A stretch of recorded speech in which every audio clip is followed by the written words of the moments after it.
संस्कृत कक्षा में आप सबका स्वागत है।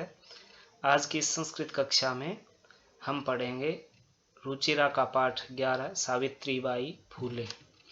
सावित्रीबाई फूले एक समाज सुधारिका थी जिसने महिलाओं की शिक्षा के लिए और लोगों की समानता के लिए आंदोलन किए, संघर्ष किया। उनके जीवन के बारे में इस पाठ के माध्यम से जानेंगे और समझेंगे एक एक पद को कि कौन सा लकार, कौन सी विभक्ति, कौन सा वचन है उस पद में। तो आरंभ करते हैं। शुभस्य शीघ्रम, शुभ कार्य में देरी किस बात की। ऊपरी निर्मितम चित्रम पश्यत, ऊपरी ऊपर बना हुआ चित्र, पश्यत देखो। पश्यत लोट लकार है, दृश्य धातु का, मध्यम पुरुष बहुवचन, यानी ऊपर बना हुआ चित्र देखो तुम सब, मध्यम पुरुष के लिए क्रिया आई है। इदम चित्रम, यह चित्र। इदम मीन्स यह, नपुंसकलिंग में प्रयोग होता है, और अयम होता है पुल्लिंग यह, और इयम होता है स्त्रीलिंग में। तो इदम चित्रम, क्योंकि चित्रम का विशेषण है यह, तो यह नपुंसकलिंग हुआ। इदम चित्रम, यह चित्र, कस्याश्चित पाठशालायाः वर्तते, यह चित्र किसी पाठशाला का है।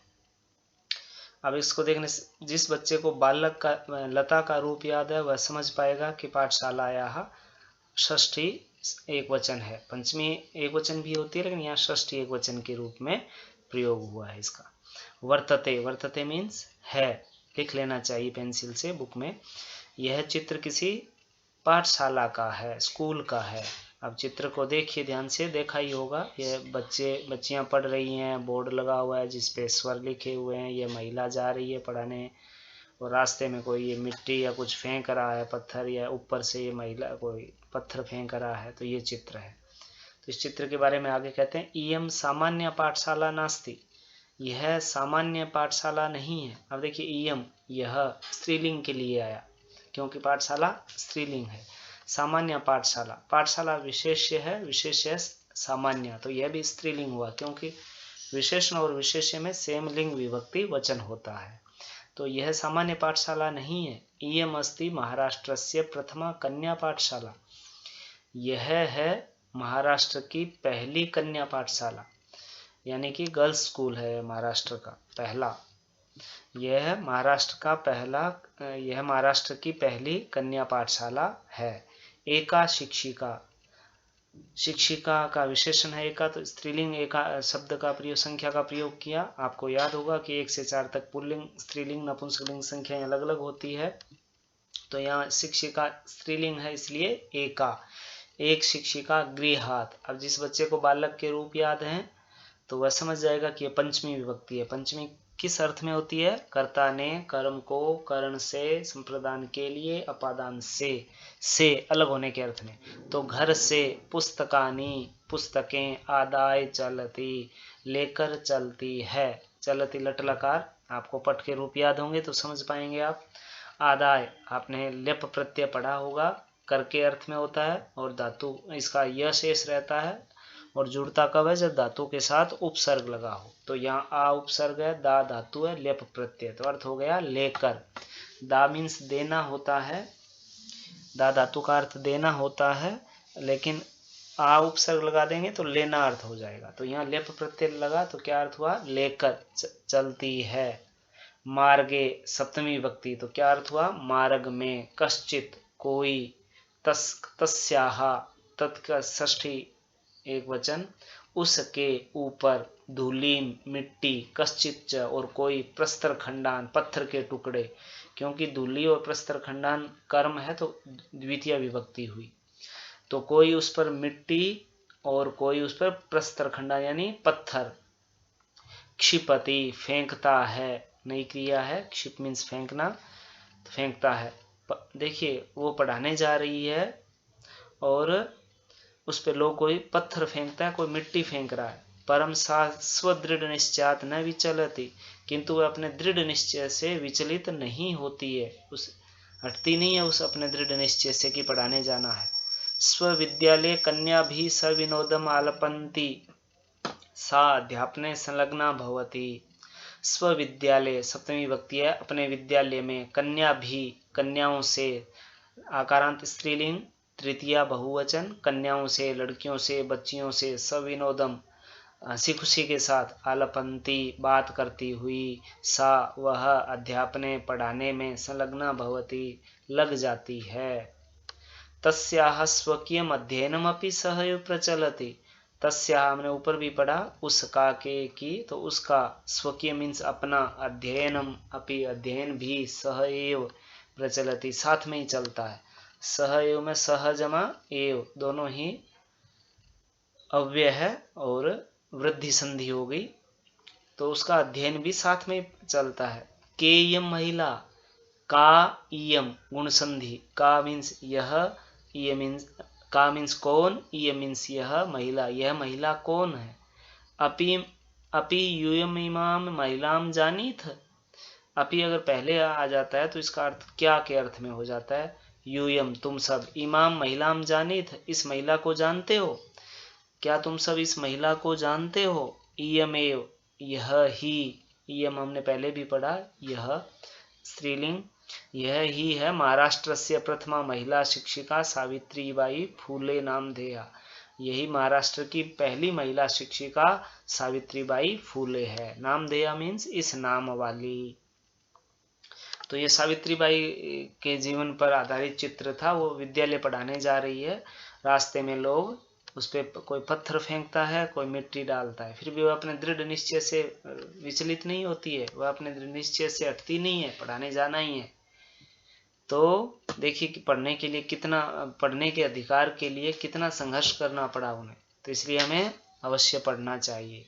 जनवरी मासस्य तृतीय दिवसे, जनवरी महीने के तीसरे दिन यानी 3 जनवरी 1831 तमे ख्रीष्टाब्दे, तमे ख्रीष्टाब्दे मीन्स सन, तो ये दिनांक लिखने का तरीका है कि जनवरी महीने की तीसरी दिनांक सन 1831 यानी कि 3 जनवरी 1831 को महाराष्ट्र से, षष्ठी विभक्ति, महाराष्ट्र के नाय गांव नामनी स्थाने, नाय गांव नामक स्थान पर, सप्तमी विभक्ति है, सावित्री अजायत सावित्री पैदा हुई यानी सावित्री ने जन्म लिया। तस्या माता लक्ष्मीबाई पिता ज खंडोजी इति अभिहितो, उसके माता, उसकी माता लक्ष्मीबाई और पिता खंडोजी नाम है ये, इति ऐसा ये अभिहितो कहे गए हैं, यानी उसकी माता का नाम लक्ष्मीबाई और पिता का नाम खंडोजी बताया गया है, कहा गया है। 9 वर्ष देशिया, 9 साल की सा वह, ज्योतिबा फूले महोदयन परिणीता, ज्योतिबा फूले महोदय से ब्याही गई, यानी उसके 9 वर्ष की उम्र में उसकी शादी कर दी गई ज्योतिबा फूले महोदय के साथ। ज्योतिबा फूले भी एक समाज सुधारक थे, आपने एसएसटी में पढ़ा होगा। तो 9 वर्ष वाली वह, यानी जब उसकी उम्र 9 वर्ष थी तो वह ज्योतिबा फूले महोदय से विवाहित कर दी गई। सोपी तदानीम, सह अपि तो संधि हो गई, सोपी तदानीम मीन्स तब, आपने अव्यय में पढ़ा है इदानीम, तो अब अर्थ होता है, तो तदानीम का तब। सोपी तदानीम 13 वर्ष कल्पः एवासी, वह भी तब 13 वर्ष का ही था। ज्योतिबा फूले महोदय की उम्र भी 13 साल ही थी। यतो ही क्योंकि स्त्री शिक्षाया प्रबल समर्थक आसीत्, क्योंकि वह स्त्री शिक्षा का प्रबल समर्थक था।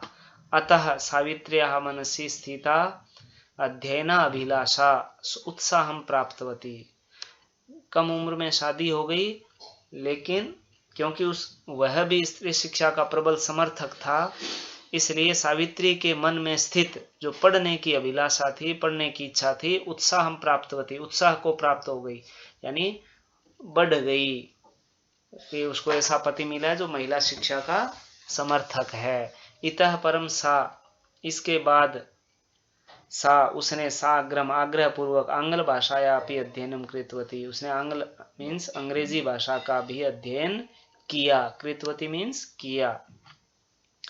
1848 तमे ख्रीष्टाब्दे यानी सन 1848 में पुणे नगर में सावित्री ज्योतिबा महोदयेन सह कन्यानां कृते प्रदेशस्य प्रथमं विद्यालयम् आरभत, पुणे नगर में सावित्री ने ज्योतिबा महोदय के साथ कन्या नाम कृते लड़कियों के लिए प्रदेश का, षष्ठी विभक्ति है तो हम अर्थ समझ पाएंगे, प्रथमम विद्यालय पहला विद्यालय, आरभत आरंभ किया। आरभ धातु के रूप आत्मनेपदी में चलेंगे शैव की तरह, तो पास्ट टेंस में आरभत बनता है। प्रथम विद्यालय क्या आरंभ किया, पहला विद्यालय, तो ये कर्म हुआ, कर्म में द्वितीया। और प्रथमम विद्यालय, विद्यालय जो है विशेष्य है और प्रथमम विशेषण है उसका, तो विशेषण विशेष्य में सेम लिंग विभक्ति वचन होता है, याद रखें। तदानीम सा केवलम 17 वर्षीया आसीत, तब वह केवल 17 साल की थी। 17 साल की उम्र में ही विद्यालय आरंभ किया था, और वो भी लड़कियों को विशेष रूप से पढ़ाने के लिए, एक आंदोलन के रूप में, बच्चियों को पढ़ने के लिए नहीं भेजा जाता था उस समय में। 1851 तमे ख्रीष्टाब्दे, सन 1851 में यानी 1851 में, अस्पृश्यत्वात्, अस्पृश्यत्वात् मतलब छुआछूत से, तिरस्कृतस्य समुदायस्य बालिकानां कृते पृथक्तया तया अपरः विद्यालयः प्रारब्धः। तो सन 1851 में अस्पृश्यता यानी छुआछूत से तिरस्कृत यानी पीड़ित, उससे परेशान, अनादरित समुदाय की बालिकाओं के लिए, बालिका नाम कृते बालिकाओं के लिए, पृथक्तया अलग से, तया उसने, अपरः दूसरा, विद्यालय प्रारब्ध दूसरा विद्यालय आरंभ कर दिया। उस समय छुआछूत होता था समाज में, तो छुआछूत के कारण जो तिरस्कृत समाज था, जो पीड़ित समाज था, उस समुदाय की बालिकाओं के लिए उसने अलग से दूसरा विद्यालय आरंभ कर दिया 3 साल बाद ही। तो उस समय हो सकता है वे लड़कियों को लोग भेजने के लिए राजी नहीं हो कि हम इन जाति के बच्चियों के साथ हम अपने बच्चियों को नहीं भेजेंगे। तो सावित्रीबाई ने क्या किया कि इस समस्या को, इस छुआछूत को, इस जातिवाद को केवल शिक्षा से ही दूर किया जा सकता है, तो इसलिए पढ़ाना तो जरूरी था, तो उन्होंने उनके लिए अलग से विद्यालय खोल दिया, आरंभ कर दिया। तो सामाजिक कुरीति नाम सावित्री मुखरम विरोधम अकरोत, सामाजिक कुरीतियों का भी सावित्री ने मुखर विरोध किया, स्पष्ट तेज बढ़कर विरोध किया। विधवा नाम शिरोमुंडनस्य निराकरणाय सा साक्षात नापितै मिलिता। शिरोमुंड विधवा नाम षष्ठी बहुवचन, विधवाओं के शिरोमुंडन के निराकरणाय, शिरोमुंडन मीन्स बाल काटना, मुंडन करना, मुंडन के निराकरण के लिए, दूर करने के लिए, सा वह, साक्षात सीधी, नापितई नाइयों से, मिलिता मिली। उस समय क्या था, काफी कुरीतियां थी समाज में। कोई महिला, कोई स्त्री विधवा हो जाती थी तो उसके बाल काट दिए जाते थे, तो वह उसने विधवाओं के शिरोमुंडन के निराकरण दूर करने के लिए वह सीधी नाइयों से मिली कि भाई आपको इसमें भाग नहीं लेना चाहिए, क्योंकि जिसके अगर मृत्यु हुई हो उसके घर जाकर के समझाना मुश्किल था दुख की उस घड़ी में।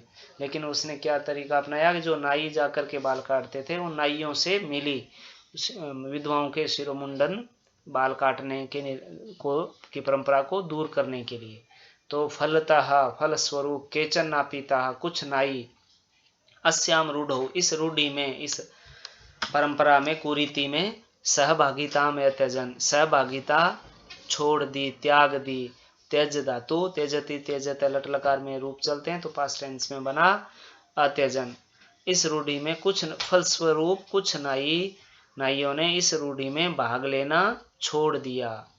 एकदा सावित्रिया मार्गे दृष्टम, एक बार सावित्री ने मार्ग में, दृष्टम देखा, यत की, कूपम निकसा, कुएं के पास, शीर्ण वस्त्रावृता, फटे पुराने कपड़े पहने हुए, तथा कथिता, तथा कथित यानी सो कॉल्ड, जैसी कही जाती है वो कहा जाता है वैसी, वास्तविक है कि नहीं, सो कॉल्ड, निम्न जातिया, निम्न जाति की, काश्चित कुछ, नारियां जलम पातुम याचन्ते, इसमें जल पीने के लिए मांग रही थी। एक बार फिर देखें इस वाक्य को, एकदा एक बार सावित्री ने मार्ग में, दृष्टम देखा, यत की, कूपम निकसा, कुएं के पास, फटे पुराने कपड़े पहने हुए, तथा कथित निम्न जाति की कुछ महिलाएं, नारियां, जलम पातुम याचन्ते, इसमें जल पीने के लिए मांग रही थी। उच्चवर्गीयाः उपहासं कुर्वन्त्यः कूपात् जलोद्धरणम अवारयन्। उच्च वर्ग की जो महिलाएं थी, उच्च वर्ग की महिलाओं ने उपहास करते हुए कुएं से पानी निकालने से रोक दिया। अवारयन, उन्हें रोक दिया कि भाई आप पानी नहीं ले सकती क्योंकि आप नीची जाति की हैं, और उनका मजाक भी उड़ाया। तो उच्च वर्गीय महिलाओं ने उनका उपहास करते हुए कुएं से जल लेने से रोक दिया। सावित्री एतत् अपमानम सोढुम न शक्नोत। सावित्री ये अपमान सह न सकी। सा वह तः स्त्रियः उन स्त्रियों को निज गृह नीतवती अपने घर ले गई। वह उन स्त्रियों को अपने घर ले गई। तड़ागम दर्शयित्वा, तड़ाग मीन्स तालाब, घर में पानी के संग्रह के लिए तालाब इत्यादि बनाए जाने की परंपरा थी। तो उस अपने घर में बने हुए तालाब को दिखाकर अकथयच्च, और कहा, अपने घर में अपने तालाब को दिखाकर कहा, यत की यथेष्टम जलम नयत, कि जितना चाहिए पानी ले जाओ। ताहा साता स्त्रिय निज गृह नीतवती, वह उन स्त्रियों को घर ले गई और तालाब दिखा करके बोली कि जितना पानी चाहिए नयत ले जाओ। नी धातु नयतु नयताम नयंतु, मध्यम पुरुष बहुवचन, ले जाओ। सार्वजनिको अयम तड़ाग, यह तालाब सार्वजनिक है, यानी सबके लिए है, मेरा नहीं है। लोगों ने अपने अपने घर पे अपने अपने लिए तालाब बना रखे थे, लेकिन उसने कहा यह सार्वजनिक है, ले जाओ। अस्मात् जल ग्रहणे नास्ति जाति बंधनम, इससे जल ग्रहण करने में, पानी लेने में नहीं है जाति बंधन। इस तालाब से पानी लेने में जाति का कोई बंधन नहीं है कि नीची जाति का नहीं ले सकता, ऊंची जाति का नहीं ले सकता या ले सकता है, तो जाति बंधन नहीं है इससे पानी लेने में। तया मनुष्याणाम समानतायाः, उसने मनुष्यों की समानता का, स्वतंत्रतायाश्च, और स्वतंत्रता का पक्ष सर्वथा समर्थित है। उसने मनुष्यों की समानता का और स्वतंत्रता का पक्ष हमेशा ही निश्चित रूप से सर्वथा बिल्कुल समर्थन किया, यानी मनुष्यों की समानता और स्वतंत्रता का पक्ष लिया, उस पक्ष का समर्थन किया। महिला सेवा मंडल शिशु हत्या प्रतिबंधक गृहम इत्यादि नाम संस्थानाम स्थापनायाम फूले दंपत्योः अवदानम महत्वपूर्णम। महिला सेवा मंडल ये संस्था का नाम है, उस समय जो संस्था चल रही थी। शिशु हत्या प्रतिबंधक गृहम, यह भी उस समय की संस्था का नाम है जो सामाजिक कार्य किया करते थे, कुरीतियों का विरोध किया करते थे। तो महिला सेवा मंडल और शिशु हत्या प्रतिबंधक गृह इत्यादि नाम, इत्यादि संस्थानाम, संस्थाओं की स्थापना में, देखिए षष्ठी सप्तमी एक वचन और संस्थानाम षष्ठी बहुवचन, संस्थाओं की स्थापना में फूले दंपत्यों, फूले दंपत्ति का, इस फूले पति पत्नी का दोनों का अवदान योगदान महत्वपूर्ण है। महिला सेवा मंडल और शिशु हत्या प्रतिबंधक गृह इत्यादि संस्थाओं की स्थापना में भी फूले दंपत्ति का योगदान महत्वपूर्ण है। सत्य शोधक मंडलस्य गतिविधिषु अपि सावित्री अतीव सक्रिय आसीत्। सत्य शोधक मंडलस्य षष्ठी विभक्ति गतिविधिषु, सत्य शोधक मंडल की गतिविधियों में, सु या शो सप्तमी बहुवचन में आता है तो में अर्थ हो गया। सत्य शोधक मंडल की गतिविधियों में भी सावित्री बहुत ही सक्रिय थी। वह भी एक सामाजिक संस्था थी जो सामाजिक कार्य करती थी, उसमें भी वह सक्रिय थी। अस्य मंडलस्य उद्देश्यम आसीत्, इस मंडल का उद्देश्य था उत्पीड़ितानां समुदायानां स्वाधिकारान् प्रति जागरणम इति। इस मंडल का उद्देश्य था उत्पीड़ित समुदाय नाम, जो समुदाय के समाज के लोग उत्पीड़ित थे, प्रताड़ित थे समाज से, जातिवाद के कारण, अन्य भेदभाव के कारण, तो उत्पीड़ित समाज के अधिकारों के प्रति जागृत करना इस मंडल का उद्देश्य था। सावित्री अनेकाः संस्था, सावित्री ने अनेक संस्थाएं प्रशासन कौशलेन संचालितवती, सावित्री ने अनेक संस्थाएं बड़ी ही प्रशासनिक कुशलता से, यानी अच्छे मैनेजमेंट के साथ संचालित की, चलाई। दुर्भिक्ष काले प्लेग काले च सा पीड़ित जनानाम अश्रांतम अविरतम च सेवाम अकरोत्। दुर्भिक्ष काले यानी अकाल के समय में, महाराष्ट्र में अकाल पड़ा, सूखा पड़ा उस समय, और प्लेग एक रोग का नाम है जो चूहों से होता है। तो ऐसा एक, जैसे आजकल कोरोना फैला हुआ है वैसे ही उस समय प्लेग फैला। तो प्लेग काल में सा वह पीड़ित जनानाम, या उसने पीड़ित लोगों की अश्रांतम बिना थके हुए, अविरतम च और बिना रुके हुए, सेवा मा करो सेवा की। उस दुर्भिक्ष काल में, सूखे के समय और प्लेग काल में यानी महामारी के समय उसने पीड़ित लोगों की बिना थके और बिना रुके सेवा की। सहायता सामग्री व्यवस्था यही सर्वथा प्रयासमा करोत, और सहायता सामग्री के लिए उनको कोई कपड़े देने, दवाइयाँ देनी, अन्य जो सहायता की जो सामग्री आवश्यकता है उसकी व्यवस्था के लिए भी सर्वथा बिल्कुल ही प्रयास किया।